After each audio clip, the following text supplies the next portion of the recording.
Hi everyone. I'm going to show another workflow for Stable Diffusion in this tutorial video.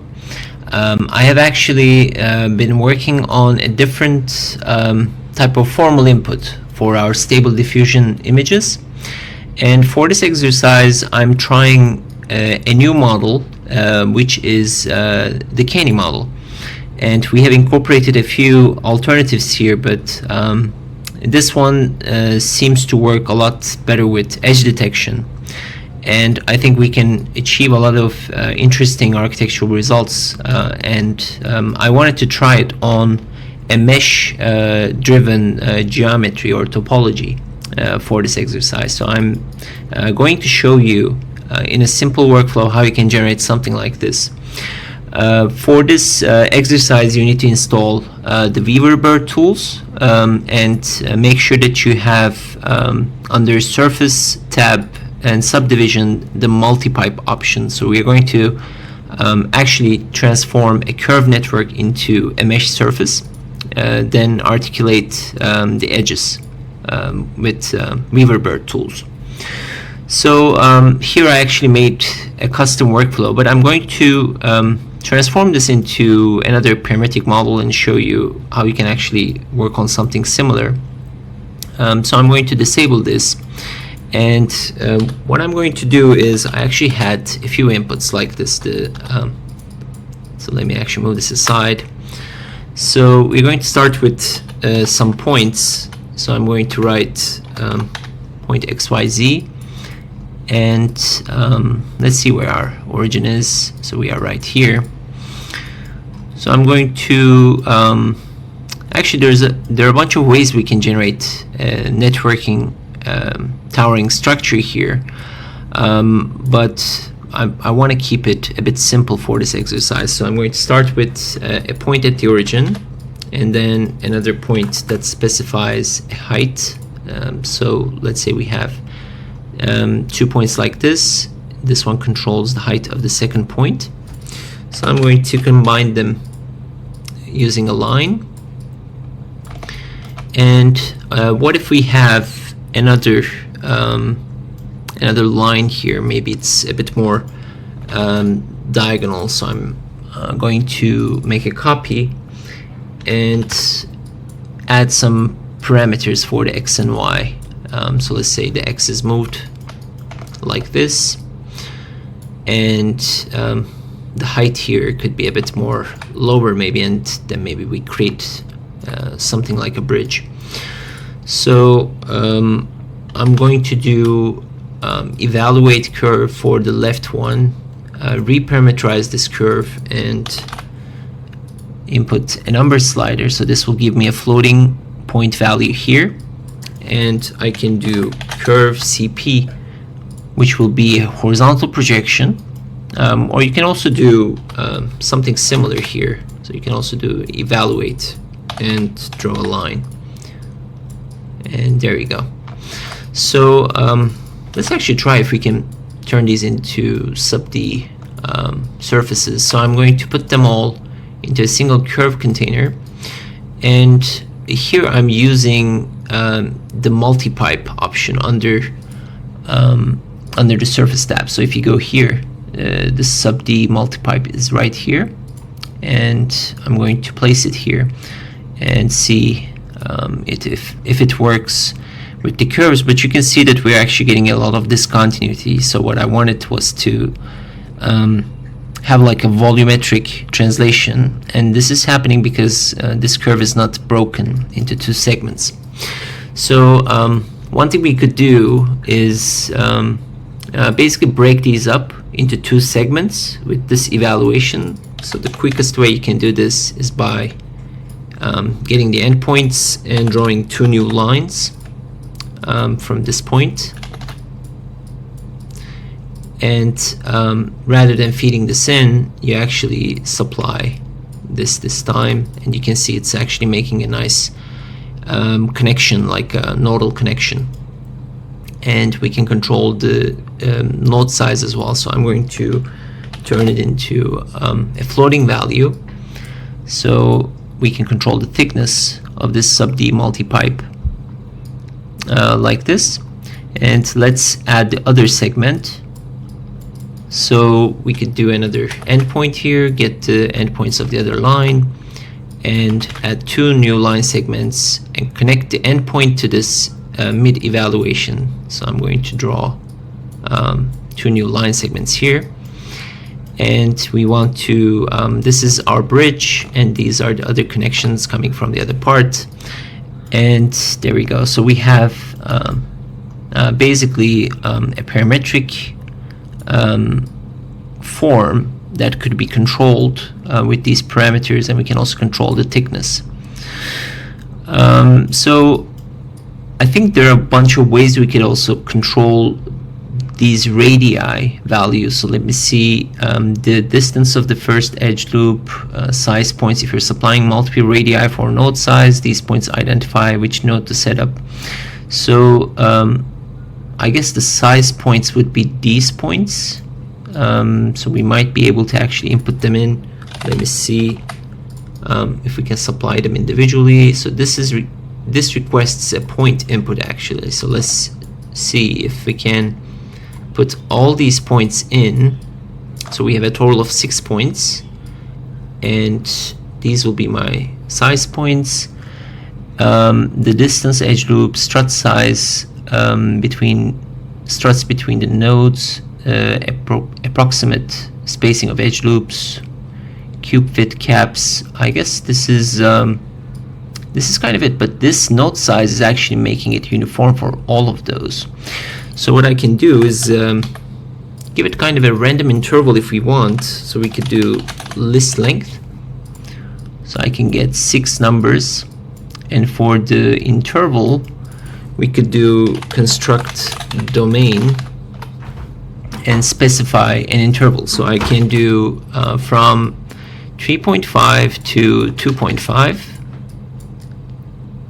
and let's see if this would work. So I'll get a bunch of random values, and if we supply this to node size, I guess it's kind of working. So you can see like some of them are bloated, some of them are changed. If I transform this, we will get like different shapes as well. I can make some of them thicker. So I'm trying to make it a bit more like a non-uniform shape with this type of randomization.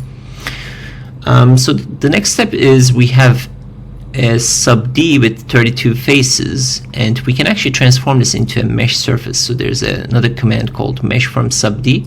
So if you go to the sub D tab, there's a mesh from sub D option. So we can feed this in, and I'm going to hide everything that we had so that we can turn this into a topological model that we control. And this will give you nice quads. So you can actually have like a control over the subdivision density. So we can have it from 2 to 3, let's say. So this is 2, and when we do 3, we will get more faces. So I'm going to keep it at 2, and the remaining options are basically what I did was I used some Weaverbird tools. So let me actually show you first. I'm going to go to the Weaverbird tab, and we can actually do a picture frame. So the picture frame basically turns this into a hollow structure like this, like a wireframe. And we can specify a thickness for these edges. So you can see it's a rectangular frame, and then you can actually thicken this, basically use the mesh thicken command, and let's apply 0.25. We don't want it to be too thick. And this will give us kind of a like a form with some windows or maybe openings. And the last thing I did was another subdivision. So you can use Catmull-Clark subdivision here, and I did once like this, but you can actually do it twice, which will give you smoother forms. So once you get to this level, you can see there's a lot of organic aperture, and what we want is for Stable Diffusion, the Canny model, to actually detect these openings. So we want some sort of contrast between the form and the voids, the windows or the apertures. And to do that, actually, let me see.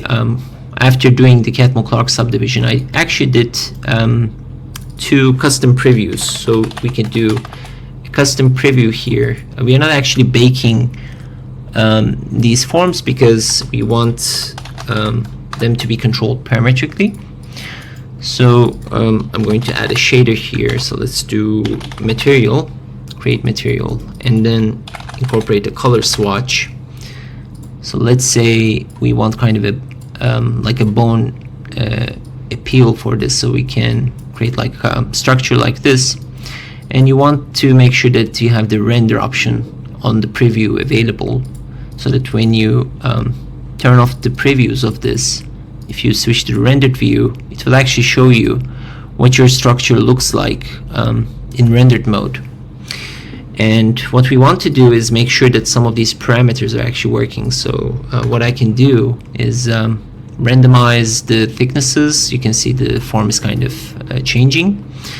And we can also parametrically move things around, so we can actually distort the topology of this and get some sort of output. So we can also control the height.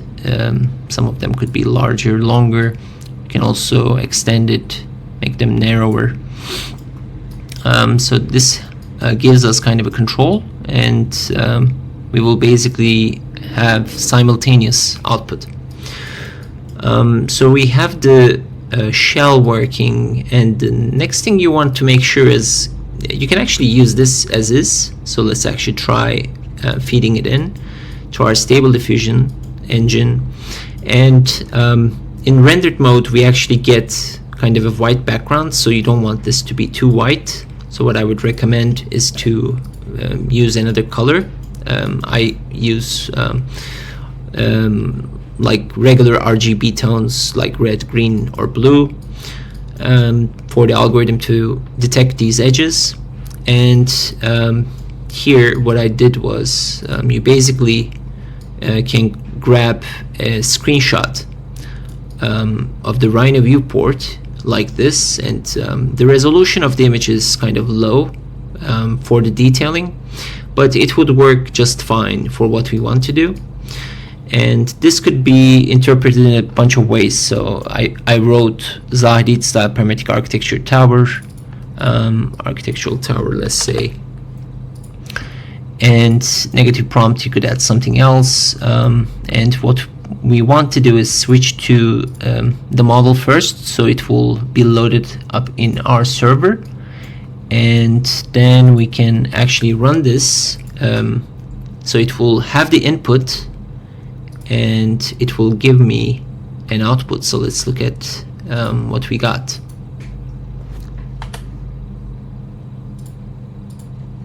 So there we go. So this is kind of a basic interpretation, and it's kind of difficult with like this tower not occupying a lot of space, but we can actually add a few more keywords, transform this input as well as much as we can, zoom a bit more to the tower. So when I press this, I can update the input image. So I'm looking at it a bit more closer now, and I can say with an urban, with a cityscape urban background. Let's see what we get this time.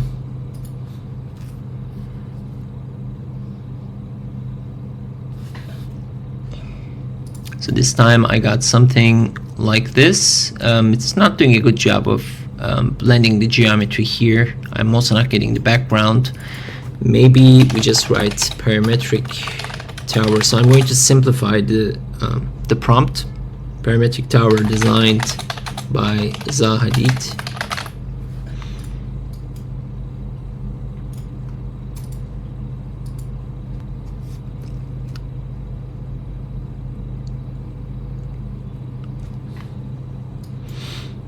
So we're getting something like this.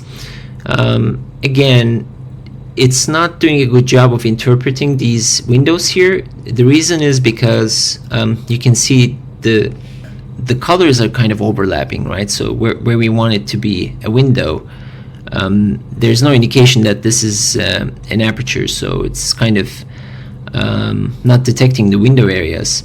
So what you could do is go back to your parametric model and look at the mesh subdivision, or the we can actually grab maybe this portion, this let me see, probably the subdivision, and yeah, we actually do mesh sub D. So let's do here, and then I want to give it another color here, so that we can interpret that as a window.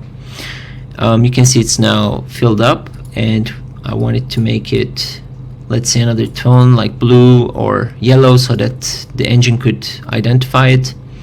So I'm going to generate a new input, so that the image input will be updated. Now you can see that these edges will be detected a bit easier, a bit better. And let's try to generate another image this time. Okay, there we go. So we get a lot better interpretation of these edges. I'm getting a lot of artifacts here, so I'm wondering why that is, but maybe we write a few more keywords. Parametric tower design with an urban background. I took out Zahidit because Zahidit architecture has these sorts of tiled examples, so maybe the data set is kind of interpreting those edges. So there we go, we got a lot smoother result this time. But what I'm going to do is actually use another type of interpretation of geometry here. So I did something like a triangulation. So what you could do is, after you got the mesh from the subdivision, you can actually triangulate the mesh, and then do under the Weaver-Burk tool, there's another tool called the dual graph. So if you do the dual graph, then you will get these sorts of cellular apertures. And if you supply this to the remaining part, this will be a lot more organic looking. And you can also do, let's actually control the thickness a bit more. So I can do the thickness. I can control the framing, make the windows a bit more smaller. So I'm going to hide this portion and try to input this again and see what kind of result we get. So this was a bit more gridded. You can see the holes are kind of stacking up, but this time I'm getting kind of a more organic distribution of holes. So there we go, and let's see what we get this time. So this could be interpreted in a bunch of ways. It could also be like an object that we found at home. So you can see here it's kind of detecting these holes a lot better, and maybe we can also give it some more material. So parametric design, parametric tower design with glass and concrete, and use an urban background.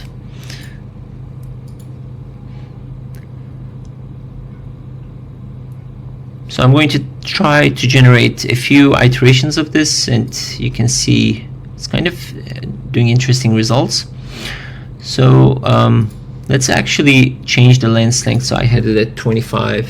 You can reduce it more to 20. Maybe look at it like this, and then see if we get kind of a different interpretation of this image. So now it's lying by itself. So there might be more space for the cityscape in the background.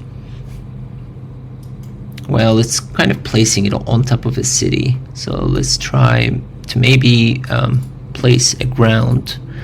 So you might want to actually differentiate the ground a bit. So this is working fine. Let me switch here. and generate another image. So we want that yellow to contrast with the white so that it might detect where the ground is.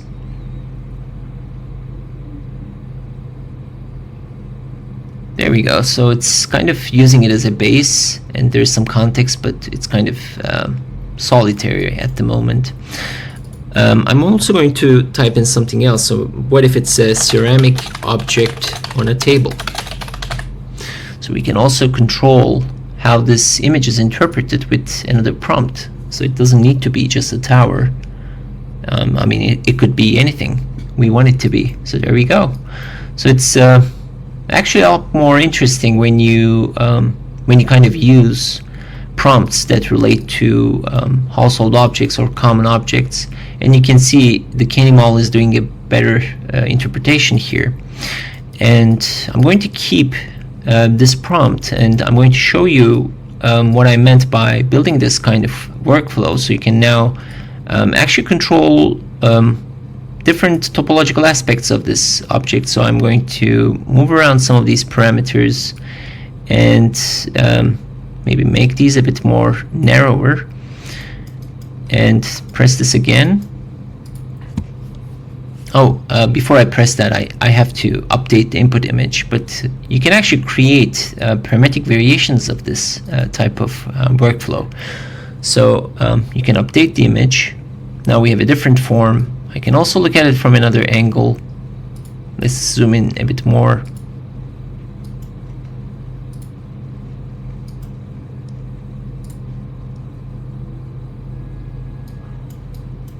And let's run this again.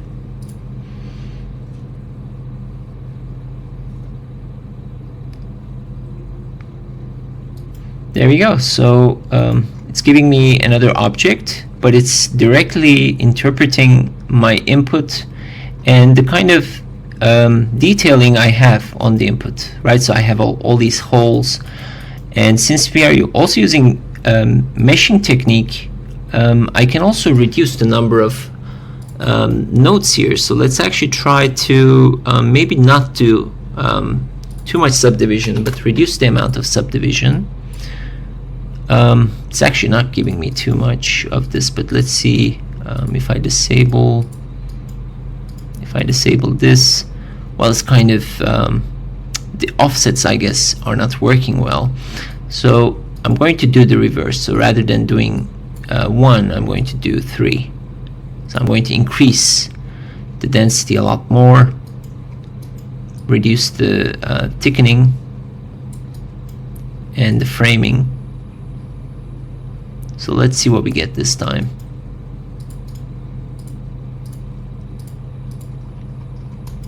And zoom in just a bit more so that we get a bit more features added. That's my input, and let's run this again. So it's working quite fast, but since these holes are too close to each other, I guess it's not adding much more contrast. So let me actually try again.